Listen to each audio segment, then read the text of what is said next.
নমস্কাৰ ছাত্ৰ ছাত্ৰীসকল ই কক্ষালৈ তোমালোকক স্বাগতম জনাইছো মই জিন্তিমণি ৰাজবংশী তোমালোকলৈ আজি পুনৰ অন্য এটা ভিডিঅ' লৈ আহিছো আৰু ভিডিঅ'টো হৈছে ষষ্ঠ শ্ৰেণীৰ সমাজ বিজ্ঞানৰ পাঠ্যপুথি সমাজ বিচিত্ৰ স্বদেশ বিদেশৰ সমাজ পৰিচয় আৰু পাঠটি আমি পঢ়ি আছিলো পাঠ 6 আৰু পাঠটিৰ নাম আছিল ইতিহাস লিখনত সময় গণনা উৎস আৰু ভাৰতবৰ্ষ ছাত্ৰ ছাত্ৰীসকল আমি ইয়াৰ আগৰ তিনিটা ভিডিঅ'ত আমি পাঠটিৰ বিষয়ে আলোচনা কৰিছিলো আজি আমি এই পাঠটিৰ প্ৰশ্ন উত্তৰ শিতান আলোচনা কৰিম ছাত্ৰ ছাত্ৰীসকল আহাচোন আমি প্ৰশ্ন উত্তৰসমূহ চাও অনুশীলনী 1ৰ প্ৰশ্নসমূহ প্ৰথমতে আমি আলোচনা কৰিম অনুশীলনী 1ৰ প্ৰথম প্ৰশ্নটো আছিল শংকৰদেৱৰ জন্মৰ চনৰ পৰা আৰম্ভ হোৱা বৰ্ষপঞ্জীখনক কি বুলি জনা যায় ছাত্ৰ-ছাত্ৰীসকল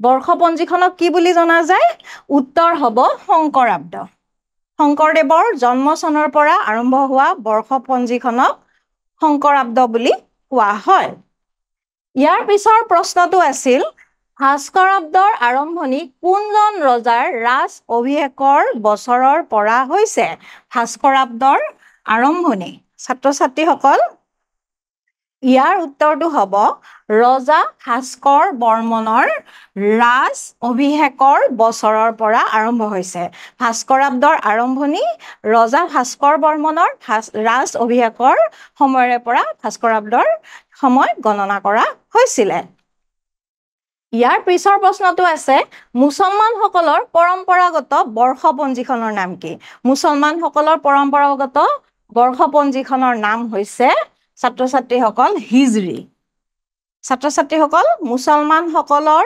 পৰম্পৰাগত বৰ্ষপঞ্জীখনক কি বুলি কয় হিজৰি বুলি কয় 6 নম্বৰ প্ৰশ্নটো আমাক দিছিলে গ্ৰেগৰিয়ান বৰ্ষপঞ্জীৰ আৰম্ভণিৰ বছৰটো কোনজন বিশেষ ব্যক্তিৰ জন্মৰ সময়ৰ পৰা গণনা কৰা হয় ছাত্ৰ-ছাত্ৰীসকল আমি গ্ৰেগৰিয়ান বৰ্ষপঞ্জীৰ বিষয়ে পাঠটিত পঢ়ি আহিছো আৰু আমি এটাই জানো যে গ্ৰেগৰিয়ান বৰ্ষপঞ্জীখনৰ আৰম্ভণি হৈছিল কেতিয়া যীশু খ্ৰীষ্টৰ জন্মৰ বছৰৰ পৰা গণনা কৰা হৈছিল গ্ৰেগৰিয়ান বৰ্ষপঞ্জী ইয়াৰ পিছত 19 নম্বৰ প্ৰশ্নটো আছিলে এক দশক বুলিলে কি বুজা ছাত্ৰ-ছাত্ৰীসকল এক দশক মানে কি আছিলে এক দশক বুলিলে আমি 10 বছৰীয়া এছোৱা সময়ক বুজো কিমান বছৰীয়া ছাত্ৰ-ছাত্ৰীসকল এক দশক বুলিলে আমি 10 বছৰীয়া সময়টোকে বুজো প্ৰথম 6 নম্বৰত আমাৰ প্ৰশ্ন আছিলে 1000 বছৰক একেলগে বুজাবলৈ কোনটো শব্দ ব্যৱহাৰ কৰা হয় 1000 বছৰক একেলগে বুজাবলৈ ছাত্ৰ-ছাত্ৰীসকল আমি সহস্ৰাব্দ শব্দটো আমি ব্যৱহাৰ কৰো ছাত্ৰ-ছাত্ৰীসকল 1000 বছৰক একেলগে বুজাবলৈ আমি সহস্ৰাব্দ শব্দটো ব্যৱহাৰ কৰো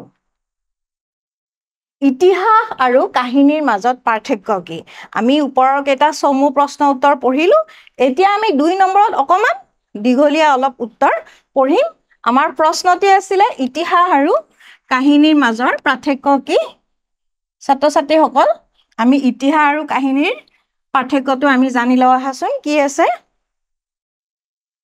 ছাত্ৰ-ছাত্ৰীসকল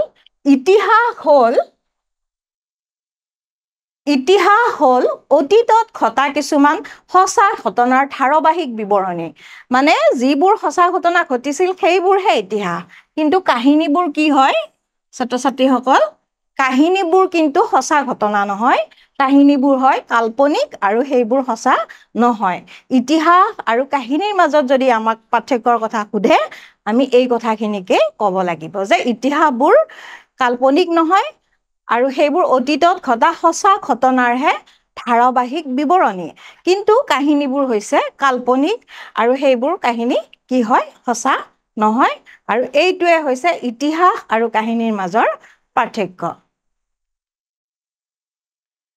ইয়াৰ পিছৰ প্ৰশ্নটো দিছে ইতিহাস লিখনৰ ক্ষেত্ৰত সবাতোকৈ গুৰুত্বপূৰ্ণ উপাদান কি ইতিহাস লিখনৰ ক্ষেত্ৰত সবাতোকৈ গুৰুত্বপূৰ্ণ উপাদাননো কোনটো আহাচোন চাও আমি উত্তৰটো কি দিয়া হৈছে ইতিহাস লিখনৰ ক্ষেত্ৰত সবাতোকৈ গুৰুত্বপূৰ্ণ উপাদান হৈছে ইয়াৰ সত্যতা নিৰূপণৰ উৎস আৰু ধাৰাবাহিকতা। ইতিহাস লিখনৰ আটাইতকৈ গুৰুত্বপূৰ্ণ কথাটো হৈছে যে ইয়াৰ সত্যতা আৰু ইয়াৰ ধাৰাবাহিকতা আৰু সত্যতাটো থাকিব লাগিব, তেতিয়াহে কি হ'ব, ইতিহাস হ'ব। ছাত্ৰ ছাত্ৰীসকল, অনুশীলনী 1ৰ প্ৰশ্নসমূহৰ অন্ত পৰিছে। ইয়াৰ পিছত আমি অনুশীলনী 2লৈ আহোঁ। ইতিহাস অধ্যয়নৰ উৎস বুলিলে কি বুজা ছাত্ৰ ছাত্ৰীসকল? ইতিহাস অধ্যয়নৰ উৎস এতিয়া আমি কি পাম যে ইতিহাস অধ্যয়নৰ উৎস বুলিলে আমি কি বুজো? ইতিহাস অধ্যয়নৰ উৎসবোৰ হৈছে যিবোৰ উৎসই ইতিহাসবিদসকলক তথ্যৰ যোগান ধৰি অতীতক পুনৰ উদ্ধাৰ কৰাত সহায় কৰে, সেইবোৰ হৈছে ইতিহাস অধ্যয়নৰ উৎস। যিবোৰ তথ্যই ইতিহাসবিদসকলক অতীতক উদ্ধাৰ কৰাত সহায় কৰে আৰু ইতিহাসবিদসকলক তথ্যৰ যোগান ধৰে, সেইবোৰে হৈছে ইতিহাস অধ্যয়নৰ উৎস। হাজাৰ হাজাৰ বছৰ ধৰি মানুহে নিজৰ বিশ্বাস, কাৰ্যকলাপ আৰু উল্লেখযোগ্য ঘটনাৰ বিষয়ে লিখিত ৰূপত সংৰক্ষণ কৰি থৈ গৈছে।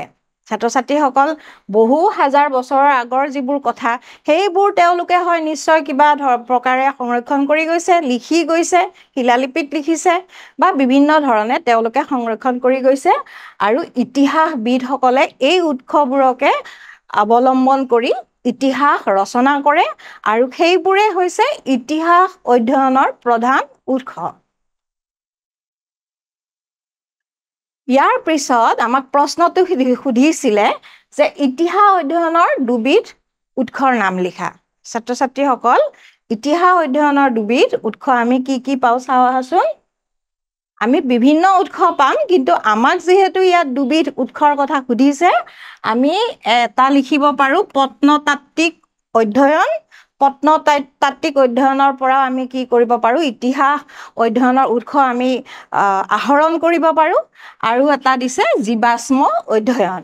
জীৱাশ্ম অধ্যয়নৰ পৰাও কি হয়, ইতিহাস অধ্যয়নৰ বা ইতিহাস লিখনৰ আমি উৎসবোৰ সংগ্ৰহ কৰিব পাৰোঁ। ইয়াৰ পিছৰ প্ৰশ্নটো দিছে এপিগ্ৰাফিষ্টসকলে কিহৰ বিষয়ে অধ্যয়ন কৰে?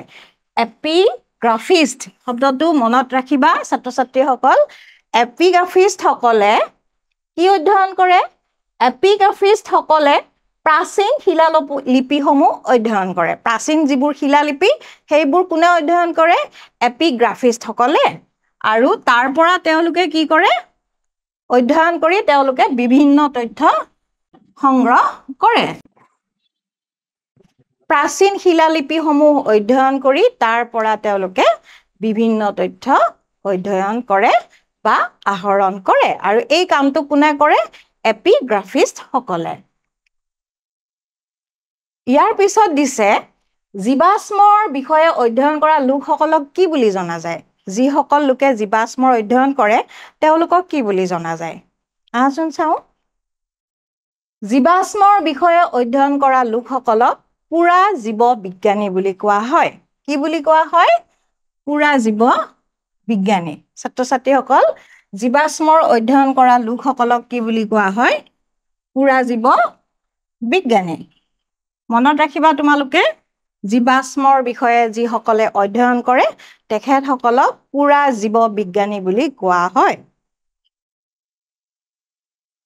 ইয়াৰ পিছৰ প্ৰশ্নটো আমাক দিছে নৃতত্ত্ববিদসকলে কোনবোৰ বিষয় অধ্যয়ন কৰে? নৃতত্ত্ববিদসকলৰ কথা আমি পাইছোঁ, তেখেতসকলেনো কি অধ্যয়ন কৰে? আহাচোন চাওঁ।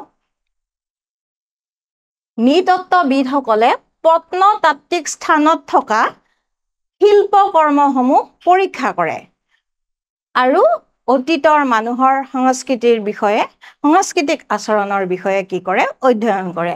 এতিয়া আমি কি বুজিলোঁ যে নৃতাত্ত্বিকসকলে প্ৰত্নতাত্ত্বিক স্থানত থকা শিল্পকৰ্মসমূহ পৰীক্ষা কৰি অতীতৰ মানুহৰ সাংস্কৃতিক আচৰণ পুনৰ অধ্যয়ন কৰে আৰু তাৰ পৰা তথ্য আহৰণ কৰি ইতিহাস লিখিব পাৰি।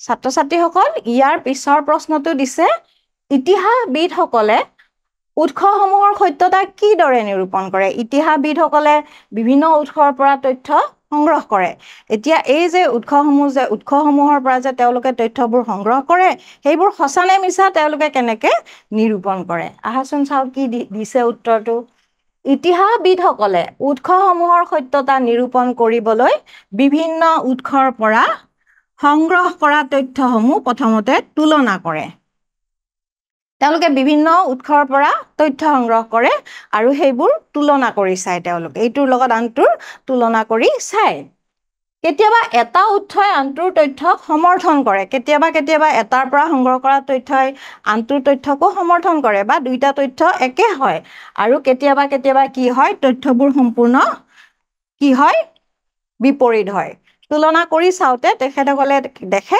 যে কেতিয়াবা বিভিন্ন উৎসৰ পৰা পোৱা তথ্যবোৰ একে হয় বা কেতিয়াবা কি হয় তথ্যবোৰ বিপৰীত হয় গতিকে কোনটো তথ্য অধিক নিৰ্ভৰযোগ্য তাক থিৰাং কৰিবলৈ ইতিহাসবিদসকলে সেই সময়ৰ অন্য উৎসৰ বিচাৰ কৰিবলগীয়া হয় এতিয়া কোনটো অধিক নিৰ্ভৰযোগ্য কোনটো কম নিৰ্ভৰযোগ্য কোনটো সঁচা কোনটো মিছা এই গোটেই কথাখিনি তেওঁলোকে কি কৰে আৰু বিভিন্ন উৎসৰ পৰা বিচৰা তথ্যৰ পৰা তেওঁলোকে সংগ্ৰহ কৰে তাৰ পিছত তেওঁলোকে কি কৰে ইতিহাস লিখন আৰম্ভ কৰে আন এটা প্ৰশ্ন আছিল যে ইতিহাস লিখনত আন বিষয়ৰ ভূমিকা বৰ্ণনা কৰা ইতিহাসবিদসকলে বিভিন্ন উৎসৰ পৰা তথ্য সংগ্ৰহ কৰে আৰু ইতিহাস লিখে ইয়াৰ উপৰিও কিছুমান আন বিষয়ৰ ওপৰতো কি হয় নিৰ্ভৰ কৰে ইতিহাস লিখোতে আহাচোন আমি চাও সেই আন বিষয়বোৰনো কি ছাত্ৰ-ছাত্ৰীসকল ইতিহাস লিখনত যোৱা কেইবা দশক ধৰি চলি অহা বৈজ্ঞানিক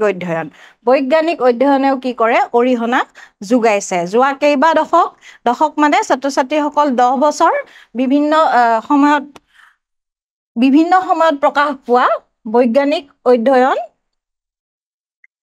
কেইবা দশকৰ আগৰ বৈজ্ঞানিক অধ্যয়ন প্ৰাচীন জলবায়ুৰ অধ্যয়ন খনন কৰি পোৱা সামগ্ৰীৰ ৰাসায়নিক অধ্যয়ন প্ৰাচীন মানুহৰ জিনীয় বৈজ্ঞানিক অধ্যয়ন এই অধ্যয়নবোৰেও কি কৰে ছাত্ৰ-ছাত্ৰীসকল বিভিন্ন তথ্য ইতিহাসবিদসকলক যোগান ধৰে আৰু ইতিহাস লিখনত সহায় কৰে আৰু এই অধ্যয়নসমূহৰ পৰাও আমি কি কৰিব পাৰো নতুন বিভিন্ন কথা আমি শিকিব পাৰো আৰু ইয়াৰ উপৰিও শেহতীয়াভাৱে যিবোৰ আমাৰ সমাজত প্ৰচলিত হৈ থাকে ধৰা হ'ল বাতৰি কাকত